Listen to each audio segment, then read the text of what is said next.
మన భారతదేశంలో పెళ్లి చేసే పద్ధతులు అనేకం ఉన్నాయి. ఒక్కొక్కరు ఒక్కో ప్రాంతంలో ఒక్కో విధంగా చేసుకుంటారు. ఇప్పుడైతే భారతీయ పెళ్లిల్లో అనేక సవరణలు జరిగాయి గానీ ఇదివరకు బాల్య వివాహాలు ఎక్కువగా జరిగేవి. ప్రస్తుతం అవి చట్టానికి వ్యతిరేకంగా ఉన్నాయి. ఖచ్చితంగా అమ్మాయిలు అబ్బాయిలు ఇద్దరు మేజర్లై ఉంటేనే వారు పెళ్లికి అర్హులుగా భారతదేశ ప్రభుత్వం ప్రకటించింది. కానీ ఇప్పటికీ కొన్ని దేశాల్లో చిన్నపిల్లల జీవితాలతో ఆడుకుంటున్నారు. వాళ్ళని బలవంతంగా గర్భవతుల్ని చేస్తున్నారు. ఒక్కసారి మీరే ఆలోచించండి. ఆడుకునే వయసులో మీకు పెళ్లి చేసి మరియు బలవంతంగా మిమ్మల్ని తల్లిని చేస్తే మీకేమనిపిస్తుంది? మీ మనసులో మీరేమనుకుంటారు? అలాంటి ఒక పరిస్థితి నైజీరియా దేశంలో ఉంది. నైజీరియాలో 13 నుండి 18 సంవత్సరాల వయసు గల అమ్మాయిల్ని తీసుకెళ్లి బేబీ ఫార్మింగ్ చేస్తున్నారు. దీనికి ఎటువంటి అడ్డంకులు లేకుండా చాలా చక్కగా వాళ్ళు రన్ చేసుకుంటున్నారు ఈ బిజినెస్. అసలు బేబీ ఫార్మింగ్ అంటే ఏంటి? బేబీ ఫార్మింగ్ పేరుతో బిజినెస్ చేయడం ఏంటి అని అనుకుంటున్నారా? బేబీ ఫార్మింగ్ అంటే 13 ఏళ్ల నుండి 18 ఏళ్ల వయసు మధ్యలో ఉండే అమ్మాయిల్ని తీసుకొచ్చి బలవంతాన వాళ్ళని గర్భవతులను చేసి వాళ్ళకి పుట్టిన పిల్లల్ని 3 నుండి 4 లక్షల లోపు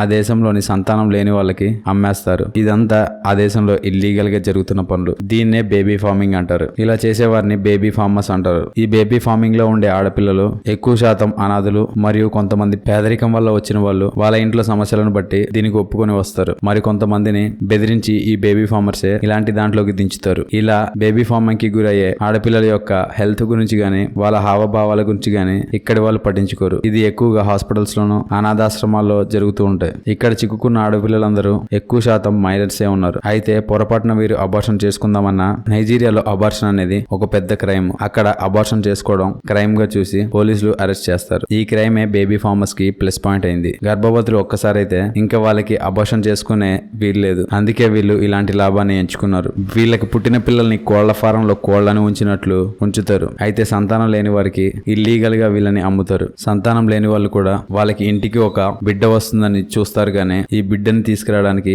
అవతల ఎంతమంది ఆడపిల్లలు కృంగిపోతున్నారు, వాళ్ళ ఫ్యామిలీస్ నుండి దూరంగా ఉండి ఎలాంటి వలలో చిక్కుకున్నారో అని ఎవ్వరూ ఆలోచించడం లేదు. మరి నైజీరియాలో జరుగుతున్న ఈ అన్యాయం గురించి మీరేమనుకుంటున్నారో కామెంట్ రూపంలో తెలియజేయండి. చూశారు కదా, నైజీరియాలో డబ్బుల కోసం పిల్లల్ని కని మరి అమ్మేస్తున్న పరిస్థితిని గురించి మీకు తెలియని కొన్ని ఆసక్తికరమైన విషయాలు ఈ వీడియో కనుక మీకు నచ్చినట్లయితే లైక్ చేయండి, షేర్ చేయండి. ఇలాంటి మరికొన్ని ఇంట్రెస్టింగ్ విషయాల గురించి తెలుసుకోవాలనుకుంటే టీటాక్ ఛానల్ ని సబ్స్క్రైబ్ చేయడం మాత్రం మర్చిపోకండి. Thank you for watching.